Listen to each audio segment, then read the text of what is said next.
Hey guys, and welcome to this week's and the Winter Soldier review. And meet your new Captain America.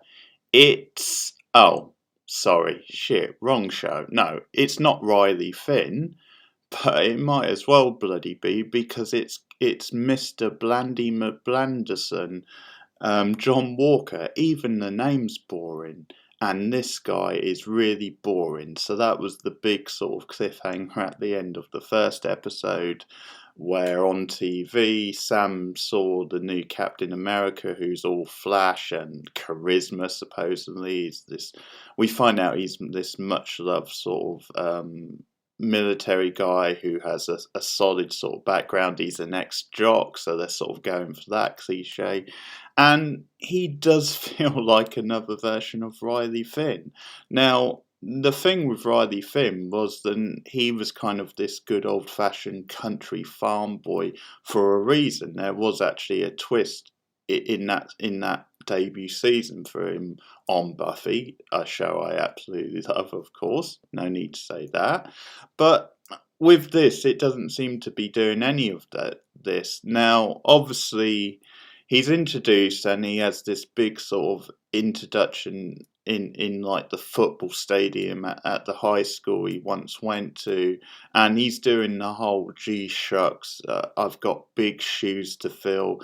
There's a really cliched line exchange between him and like his fellow like military friend, who at one point he says, well, I just want to do the job, and his friend says, well, this is part of the job. And you've got his solid supportive girlfriend who's there by his side in the dressing room before he goes out, and he's also humbled and just talking really soapy bland sort of line. And this is the problem, he's boring, but it's not just the fact that he's meant to be boring for the sake of the drama, because he's meant to be this guy who's in over his head, but he's actually a really solid guy, but just out of his depth.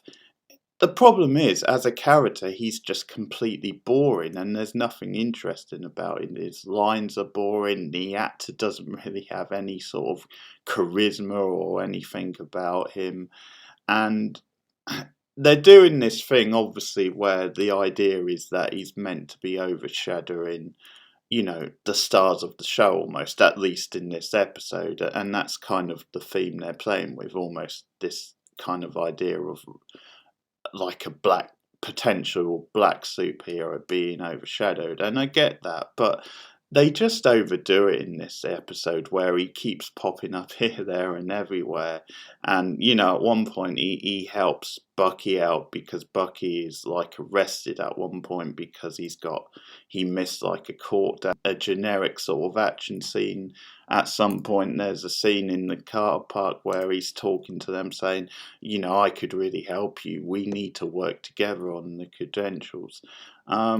But here's part of the issue with this character is, I think it's just an odd sort of thing that they're going for with him, because to me, what you do with him is you either go one or two ways. I think you either make him like really shallow, superficial, he's too big for his britches, and then you can do something with that, or if you're gonna go the other way and do, well, he's just a nice guy sort of thing, well, then what you have to do is you have to make him more interesting. And I think this is where this show is falling down so far, is that the real life drama that they're trying to mix with the superhero stuff just isn't coming off. It just feels too mundane, but too boring. Like the characters just aren't engaging enough, and I think this is a good example of this. But although I could see what they were doing with the Captain America stuff, I just thought he was too boring, and I think he was in the episode too much. There's sort of a real horrible line later where there's clearly tension, and they're doing the thing of like Falcon and Winter Soldier just can't accept him as Captain America, and they just don't want to work with the guy. They want to sort of do their own thing. But there's just this line, this cliche line again, where Walker just says, "Hey, I'm not trying to replace Steve.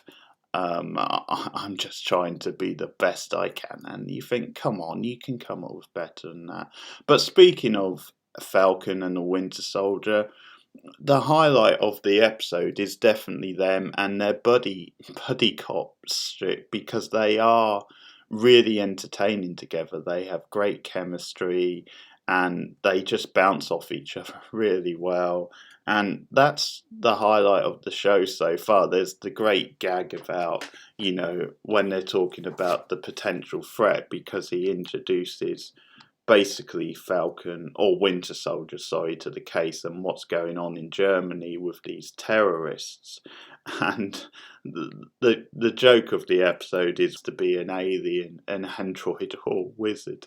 And Winter Soldier sort of comes back with, well, is it going to be Gandalf?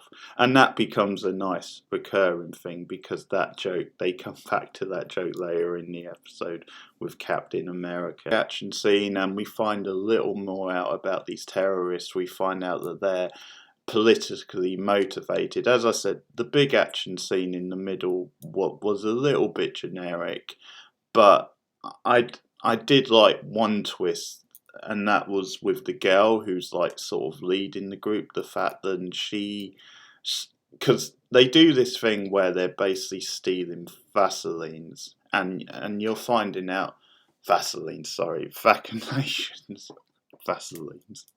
Well, could have been, but and you find out later that they're doing it for political reasons. They're doing it because they feel let down by their country and that they feel like discriminated and all this sort of thing. And again, I think some of the themes and political stuff in this is really heavy-handed. I don't think they're getting the right balance. They're sort of hitting you over the head with the metaphors, and that's kind of clunky, but we find out anyway that that's sort of the motivation. But yeah, there's a nice little twist. Who jumps on the back of the van, and he sees the girl, and she's like this meek sort of little girl, and very sort of quite small, petite, and he assumes that she's been like kidnapped, and it turns out to be a trap, and she basically kicks his ass, kicks him off the back van, and they get into this big fight, which of course Johnny Walker / Captain America muscles in on, and it's a pretty generic fight. It's not that it's not well done, because it is. As I said, a lot of money has gone into the show, and it is very cinematic. That's one of the good things about the fact that they've made it seem as close to a film as sort of possible, and I do like that about it. But it's just it's almost at this stage a typical Marvel sort of action scene that you see so often.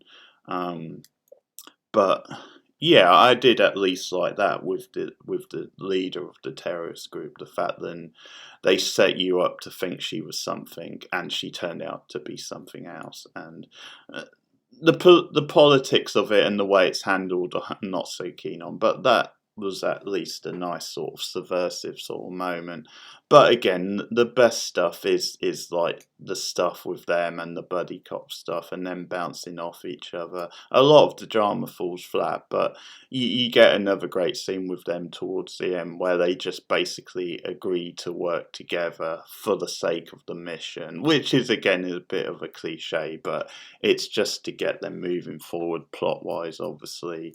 And they sort of agree to put their differences aside and then go their separate ways later, and they're sort of brought together by like Bucky's therapist, who does the therapy session in this like interrogation star room, and that's another really entertaining scene, and the stare off. So again, them as characters and their sort of chemistry and bouncing off each other, that's the good stuff of the show so far. The other stuff I'm not so keen on. So this was a pretty weak episode. I'd say it was weaker than the first one overall, but there's enough in there still that makes me think, okay, there's sort of potential.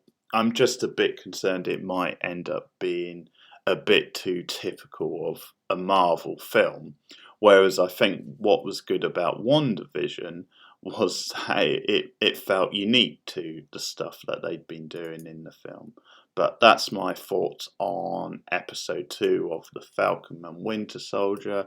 Let me know your thoughts in the comments below. Like and subscribe. You can also get me on Twitter at KeithBeard.